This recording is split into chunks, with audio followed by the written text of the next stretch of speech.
Ladies and gentlemen, you are watching yet another episode of Eric Lehman Shenanigans of 1977. It's Tuesday night, and you know what that means. It's time for your WWE NXT Event Center report. And now here is the man to bring you that report, Mr. Eric M. Lima. Thank you very much, Mr. Announcer, sir. Well, hello there, everyone. Welcome to yet another episode of Eric Lima Shenanigans of 1977, episode 1453 of the show. It is June the 4th, 10:10 p.m., ladies and gentlemen. Final video for tonight, and I hope you guys are having a wonderful, wonderful, blessed night. And let's talk about NXT, the final NXT before NXT Battleground this coming Sunday. Matches are happening. Matches are being official. Contracts are being official. This is going to be one crazy deal. And I mean, NXT Battleground Las Vegas, and possibly, I think possibly tomorrow, I will probably give my picks and predictions for NXT Battleground Las Vegas. So I cannot wait to do that. But beforehand, we got some matches to do. We got something to talk about. The final NXT to go home NXT episode before Battleground has been chaotic all stinking night, you know. And it kicked off with Ava, Mr. Stone, and the security awaiting the arrival of Ethan Page, and Ethan Page arrives, and Ethan Page is looking forward to working out this contract with Ava, the general manager of NXT. I think Mr. Robert Stone is possibly the assistant to the general manager, which I think is a good idea. But it kicked off to one of the most historical debuts on NXT. Jordynne Grace, the TNA Knockouts champion, took on Stevie Turner, and Roxanne Perez joined in on commentary, and Jordynne Grace just showed the NXT universe what she's made of, beating Stevie Turner with the Juggernaut driver. And after the match, Roxanne Perez confronted Grace in the middle of the ring, exchanging shoves, and then Jordynne Grace was about to hit Roxanne Perez with her Juggernaut driver, but Roxanne Perez escapes with the NXT title. Will that be the case this Sunday? Well, we shall see. It looks like Roxanne Perez will have to use her wits, because strength, we know Jordynne Grace got the strength advantage here, and it is something else. So you got that. Then you got Lash Legend waiting for Trick Williams to arrive alongside Jakara Jackson. Lash Legend said, "Hey, the things between you and me is over. I got a chance." And Trick Williams understood. He goes, "It's all good. You do your thing. You work hard. You work hard. Get that championship. That's what you're gonna do." So Trick Williams was cool with the fact that Lash Legend is going to focus on being the first ever NXT Women's North American Champion. A little bit more on that situation. Meanwhile, Shawn Spears was talking to Javon Evans, Uriah Connors, Kendall Gray, Layla Diggs, and another up-and-coming wrestler. And Josh Briggs confronts him and said, "Hey, what you just said to me? You think I'm some kind of lost soul?" But then, and so Shawn Spears says, "You don't understand. I'm not talking about you." Looks like the mind games by Shawn Spears continues. A little bit more on that situation. Booker T oversees the Women's North American Title Summit. And you got Sol Ruka, Fallon Henley, Lash Legend, Kaylani Jordan, Mi Chin, and Jada Parker. All the women, I should say, they were yakking it up, saying they're going to win it, and they start fighting and brawling. To the point where Mr. Stone had to come out and say, "You know what? I've been given my permission by Ava to do this. It'll be a 6-woman tag match later tonight." So, and that match got really interesting. The No Quarter Catch crew were talking in front of a mirror after Charlie Dempsey's doing his worst Robert De Niro impression ever. "You're talking to me? You're talking to me?" He's trying to be like Tony D'Angelo. You're going to get back in the family, capiche?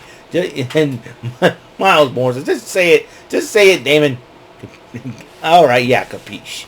So, oh boy. So the Heritage Cup title will be on the line as Damon Kemp challenges Tony D'Angelo. A little bit more on that. You talking to me? Are you talking to me? Are you talking to me? Hey, listen, hey, you're talking to me. If you're not talking to me, then you're talking to me. You talking to me? You talking to me? You talking to me? Anyways, I get a kick out of saying that.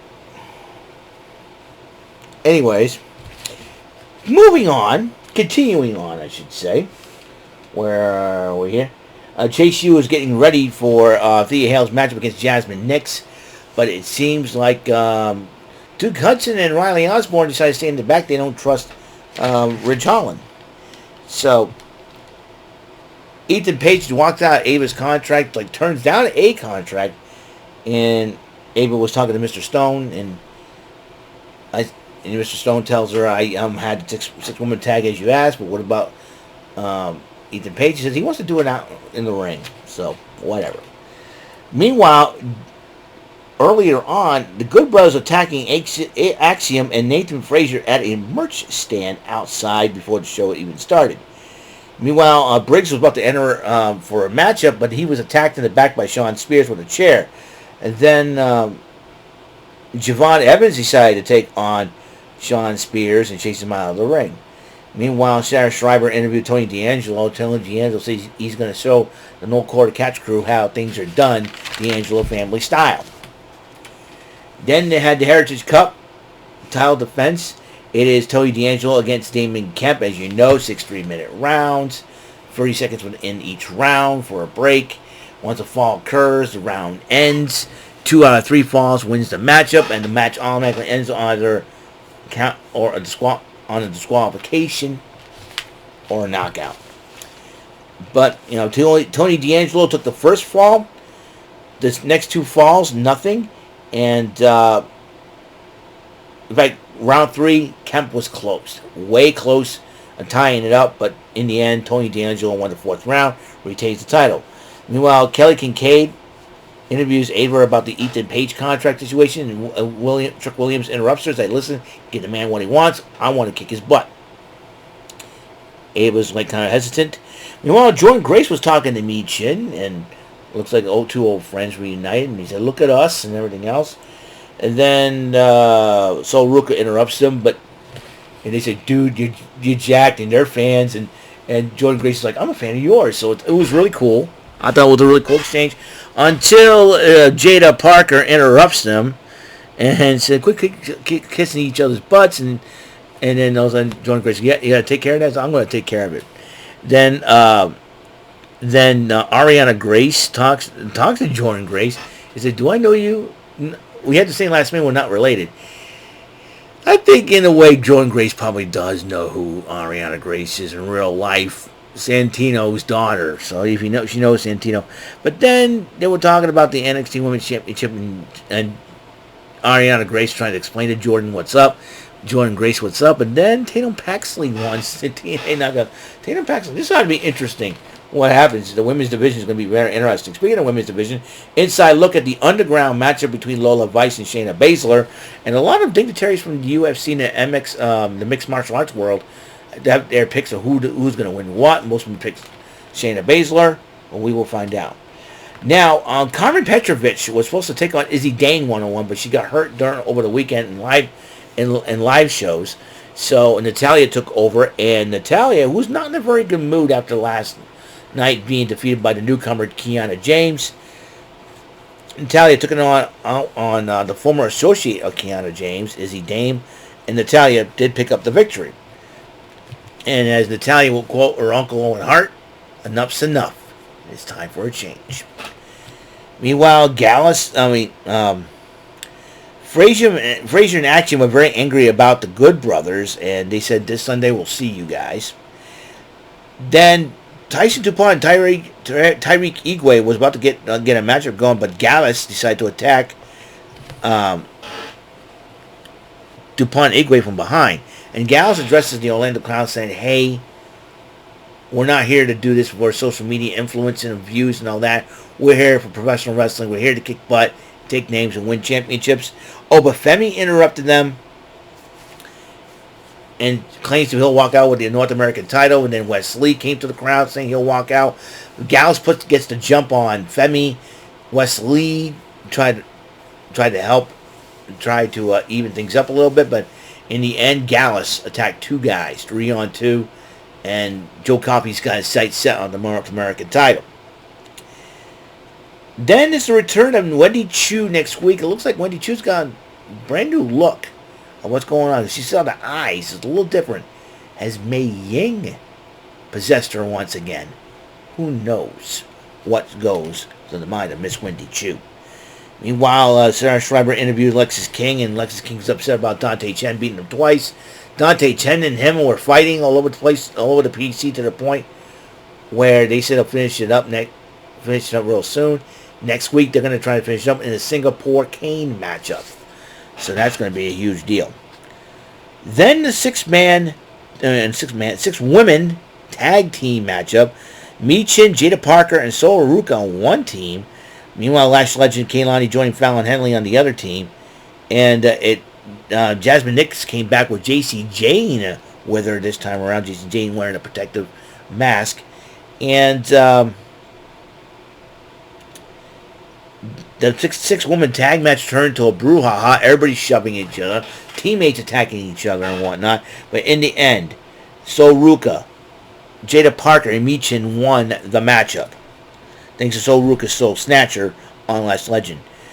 And Stevie Turner tried to talk to Ava, but complaining about Jordan Grace now, and Ava goes, I got to go out there to the ring. Eddie Thorpe, mind cleared, soul cleansed, and he's coming back to NXT, and hopefully get some wins under his belt. Meanwhile, Ava comes out, calls out Ethan Page, says, let's get this thing done. Ethan Page comes out, says, I'm not signing this until you meet my demands. And then Trick Williams interrupts Page, says, give the man what he wants, sign him so I can kick his butt. And Ava's like, couldn't do it because there's two reasons. One, she's about to sign him to an era of the Whoop Tat Trick era. And two, she'll tie in my first matchup for the NXT title at Battleground. So, finally, the contract was signed by Page and Ava. It's official. Ethan Page is now part of NXT, and the NXT title is also signed for Battleground as Ethan Page challenges Trick Williams for the NXT title. This is going to be interesting for sure. Speaking of being interesting, that's all the time we have on this show. Episode 1453 of Eric Lima Shenanigans of 1977. Tomorrow, it'll be Wild Wednesday when I pull that Walmart Bandit against that Rotten Devil. I'm going to beat him. Plus, I'll probably give my picks and predictions for NXT Battleground Las Vegas. And then also tomorrow night, AEW Dynamite. What's going to happen when the Road to the Forbidden Door continues on. So, that's all on today's episode of the show. And Mr. Announcer, before we leave, take us home. That is all for today's episode. This is your announcer speaking for Eric Lima Shenanigans of 1977. A Big Beefy E, doing for Bob Saget Productions, and in association with a Raven Bofa Telepictures and Distribution. Thank you for watching today's episode. Tune in next time for another episode of Eric Lima Shenanigans of 1977. Goodbye for now.